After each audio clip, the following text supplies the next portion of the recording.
Hi everyone, welcome back to another episode from Wake&Tech. Today in this video, we will be learning how to enable Google Maps dark mode. If you want to enable dark mode on Google Maps, first of all, go ahead and open up Google Maps application on your Android or iOS device.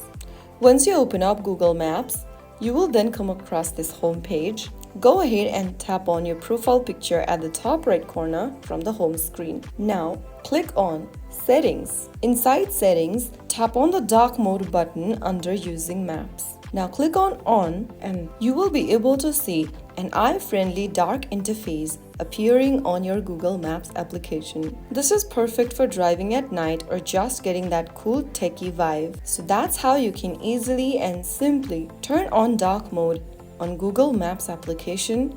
If this video helped you, hit that like button, subscribe for more easy tutorials, and let me know in the comments what tutorial you would want next. Thanks for watching, and I'll see you again.